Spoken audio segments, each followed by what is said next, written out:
Mga lihim ng lumang bahay.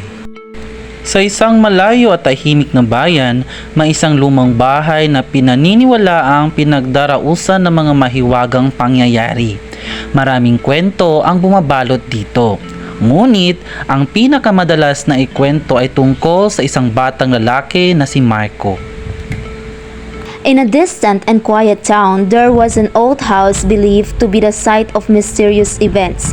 Many stories surrounded it, but the most frequently told was about a young boy named Marco.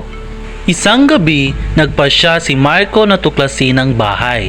Nang pumasok siya, nampasin niyang ang mga pader ay may mga lumang larawan at ang mga bintana ay naglalaman ng alikabok ng maraming taon. Sa gitna ng silid, may isang malaking salamin na tila naglalaman ng mga lihim. One night, Marco decided to explore the house. As he entered, he noticed that the walls were covered with old pictures and the windows were filled with dust from many years. In the middle of the room, there was a large mirror that seemed to hold secrets. Habang siya ay tumitingin dito, biglang nagbago ang kanyang refleksyon. Sa halip na ang kanyang sarili, nakita niya ang isang batang babae na nakangiti sa kanya. "Tulong! Nandito ako!" sigaw ng batang babae. Napagtanto ni Marco na siya ay nahulog sa isang mahiwagang mundo. As he stared into it, his reflection suddenly changed. Instead of seeing himself, he saw a young girl smiling at him. "Help! I'm here!" the girl cried out. Marco realized that he had fallen into a magical world.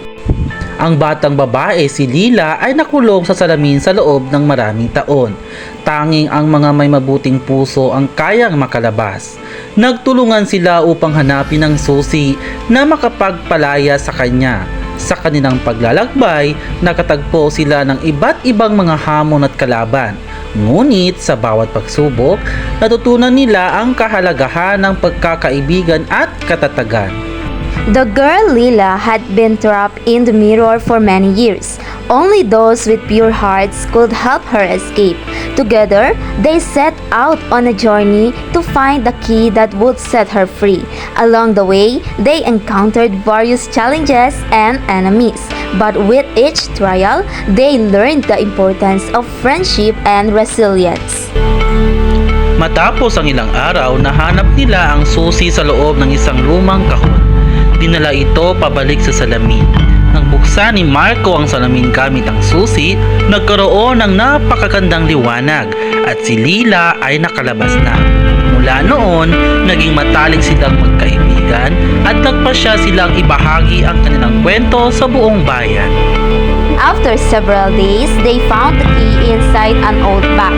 They returned to the mirror, and when Marco unlocked it with the key, a beautiful light appeared, and Lila was freed. From then on, they became best friends and decided to share their story with the whole town. Mula sa araw na iyon, ang bahay ay naging simbolo ng pag-asa at pagkakaibigan. At ang mga tao sa bayan ay natutong maniwala sa mga hiwaga. Si Marco at Lila ay naging inspirasyon sa lahat. Patunay na sa kabila ng mga pagsubok, laging may liwanag na naghihintay. From that day forward, the house became a symbol of hope and friendship, and the people of the town learned to believe in the mystical. Marco and Lila became an inspiration to everyone, proving that despite the trials, there is always light waiting to be found.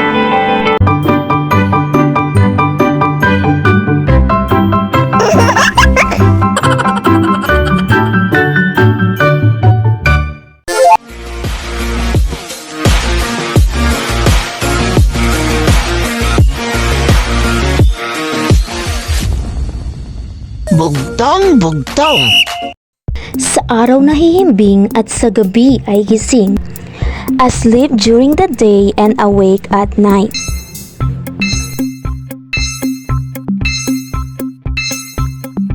Sagot paniki.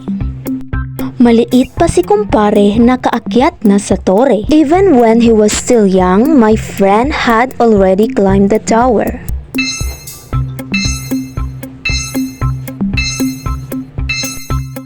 Sagot, langgam. Tag-ulan o tag-araw, nasa tuhod ang salawal. Rainy season or dry season, the pants are up to the knees.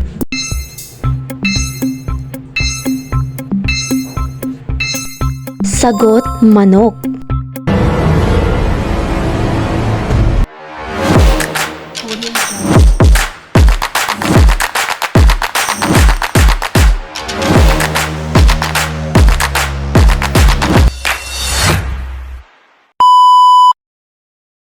Ang hiwaga ng buhay ay parang bituin sa gabi. Di man maabot, ngunit nagbibigay liwanag at gabay. The mystery of life is like a star in the night, unreachable, yet it gives light and guidance. Hindi lahat ng bagay ay kailangang maunawaan. May mga hiwaga na mas maganda kung tinatanggap at iniingatan. Not everything needs to be understood. There are mysteries that are better embraced and cherished.